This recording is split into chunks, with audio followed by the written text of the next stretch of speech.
வணக்கம். சற்று முன் கிடைக்கப்பெற்ற மிக மிக முக்கியமான செய்தி ஒன்று வெளியாகியுள்ளது. ஆளுநரை சந்தித்த எடப்பாடி பழனிசாமி தரப்பினர்கள். ஆனால் உண்மை மற்றும் நேர்மை ஆதரவுகள் அனைத்தும் எஸ்பி வேலுமணிக்கே இருக்கிறது. தனிப்பெரும்பான்மை சட்டசபையில் அதிமுக தலையிட முடியாது. சட்டசபைக்குள் உள்ள எம்எல்ஏக்கள் ஒட்டுமொத்தமாக வேலுமணி அவர்களுக்கு இருப்பதால் அவரது பேச்சை தான் நீங்கள் மீறியதாக அவர்கள் வழக்கு தொடர்ந்தால் உங்களது எம்எல்ஏ பதவியே பறிபோகும் என்று ஆளுநரை அந்தர்வல்ட்டி அடித்திருப்பது தான் தற்பொழுது அதிர்ச்சியை ஏற்படுத்தியுள்ளது.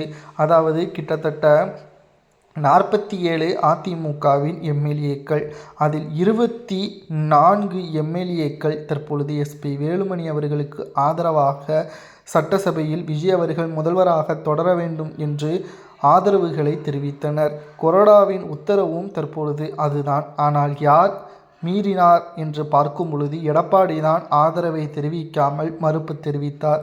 இதனால் கட்சி தாவல் சட்டம் தற்பொழுது எடப்பாடி பழனிசாமியின் பக்கமே திரும்புவதற்கு அதிக வாய்ப்புகள் இருப்பதாகவும் எஸ்பி வேலுமணி அவர்கள் கூறியதுதான் உண்மை. சட்டமன்றம் வெளியேதான் அதிமுகவின் பொதுச்செயலாளர் எடப்பாடி, சட்டமன்றத்திற்குள் அனைவரும் எம்எல்ஏக்கள். அவர்களில் கொறடாவிற்குத்தான் அனைத்து அதிகாரங்களும் இருக்கிறது. அவர் என்ன கூறுகிறாரோ அதைப்படி தான் கேட்க முடியும். ஆனால் தற்பொழுது அதிமுகவின் கொறடாவாக எஸ்பி வேலுமணியின் அணியில் இருக்கக்கூடியவர்கள்தான் தற்பொழுது ஒட்டுமொத்த அதிகாரத்திற்கும் உரிமை. ஆனால் எடப்பாடி தான் அதை கேட்காமல் எதிராக வாக்குகளை செலுத்தியுள்ளார். தற்பொழுது எடப்பாடியின் அணியினர்கள் பதவிகள் பறிக்கப்படுமா என்பதுதான் சமூக வலைதளங்களில் வைரலாக பரவி வருகிறது. நிச்சயம் எடப்பாடி பழனிசாமி அவர்கள் அதிமுகவை ஒருங்கிணைக்க முடியாமல் திணறி வருகிறார். ஏற்கனவே ஓபிஎஸ் அவர்களை கட்சியிலிருந்து நீக்கும் பொழுது பல குற்றச்சாட்டுகளை நாம் முன்வைத்திருந்தோம். எடப்பாடி ஓபிஎஸ்ஸை புறக்கணிப்பது ஓபிஎஸ்ஸிற்குத்தான் சாதகம். ஆனால் எடப்பாடி பழனிசாமி அவர்கள் அரசியல் வாழ்க்கை கேள்விக்குறியாக மாறும் என்பதை நாம் 2 வருடங்களுக்கு முன்பாகவே கூறியிருந்தோம்.